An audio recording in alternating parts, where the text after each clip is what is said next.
Segundo informações da Folha de São Paulo, a mudança de postura do ministro Luiz Fux, do MSTF, em relação às condenações de réus do 8 de janeiro, provocou um incômodo entre integrantes do tribunal. Não pudera. Até a semana passada, Fux era considerado alinhado ao relator dos casos. O nosso ditador, ajoelhem-se e abre aí, alemão. O nosso ditador Alexandre de Moraes,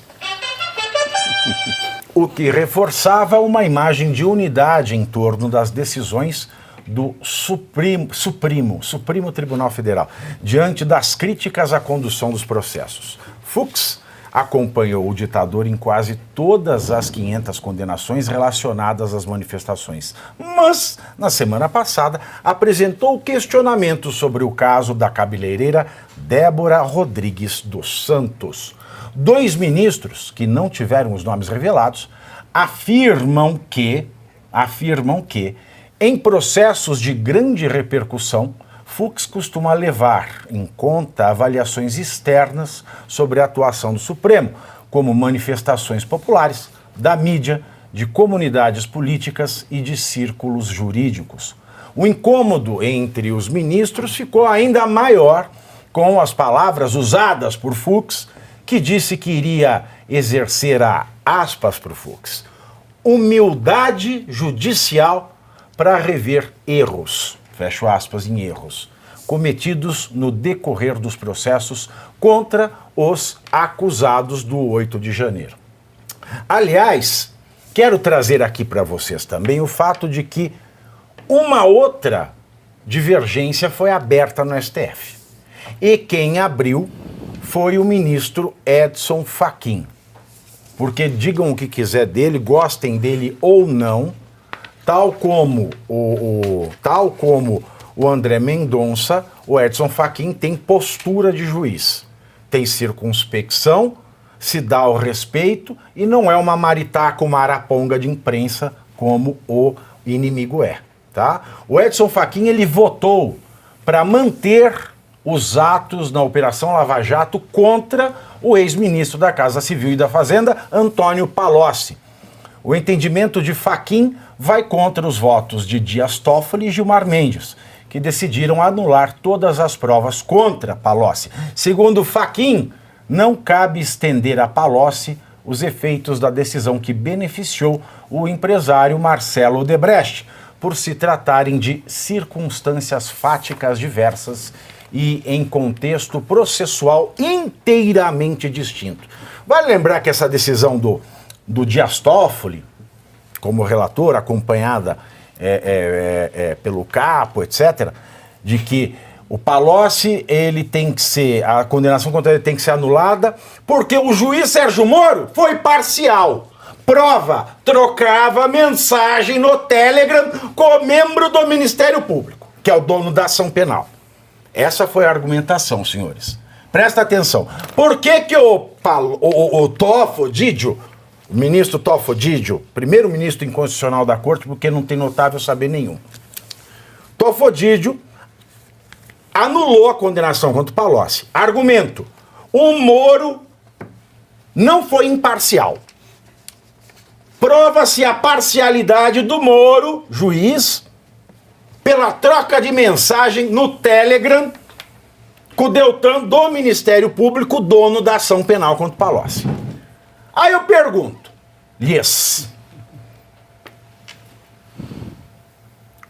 o Paulo Gonetti, que é o chefe do Ministério Público da União, portanto, dono da ação penal contra Bolsonaro, foi jantar na casa do Alexandre de Moraes.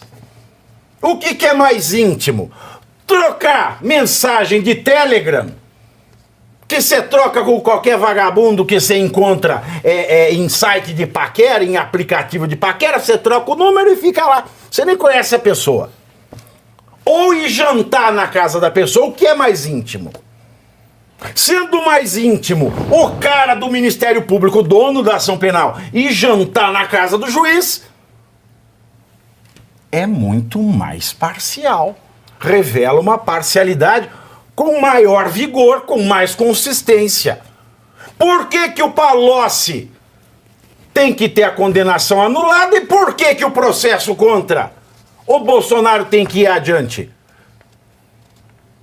Fica aí na mesa, já estou muito bravo. Porque estamos vivendo essa situação de insegurança jurídica, né? Conforme a gente mencionou aqui. Não, isso é falta de vergonha na cara, não é nem insegurança, é falta de vergonha. Eles estão abrindo a busanfa na cara do brasileiro e fazendo assim, ó.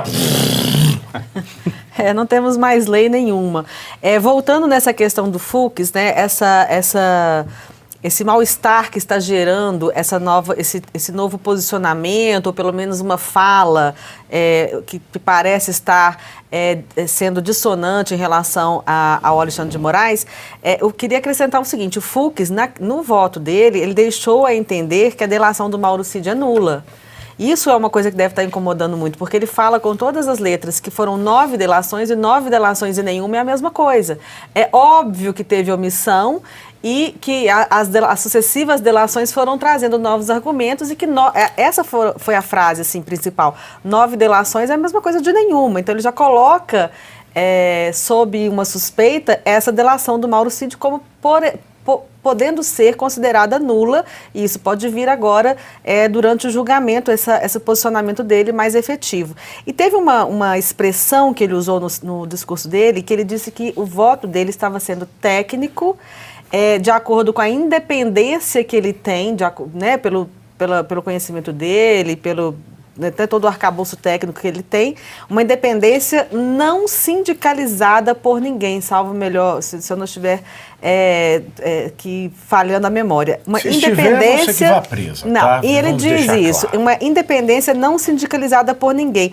Nessa frase, para mim, passa uma mensagem subliminar dizendo o seguinte: deve haver, obviamente, que há uma pressão sobre todos os ministros, e ele está dizendo aqui que ele vai julgar com uma independência não sindicalizada por ninguém. Aí ele diz com todo respeito, etc, etc. Então, assim, acho que é relevante, sim, esse novo posicionamento do Fux. Vamos ver se ele vai permanecer e realmente divergir aí durante o julgamento. Ô, Pavinato, e quando ele fala, o Fux, em humildade judicial, o que ele disse naquele voto, né? Usou palavras mais rebuscadas, mas ele disse o seguinte: olha, nós ministros aqui estamos julgando o 8 de janeiro com o fígado. A gente está julgando porque invadiram a nossa casa, o Supremo Tribunal Federal. A gente está com raiva disso. E a gente não está respeitando a lei. Ou seja, a gente está julgando com parcialidade. É isso. No fundo, ele admitiu isso. Claro que com outras palavras. O que ele está dizendo é o seguinte: olha, acho que chega. Já são mais de 2 anos do 8 de janeiro. Está na hora de nós agora tentarmos agir de forma imparcial e seguir a lei. Se a lei não diz que você usar um batom numa estátua dá 14 anos de prisão, a gente não pode determinar 14 anos de prisão. É isso que o Fux disse. Simples assim. E o Alexandre de Moraes ficou...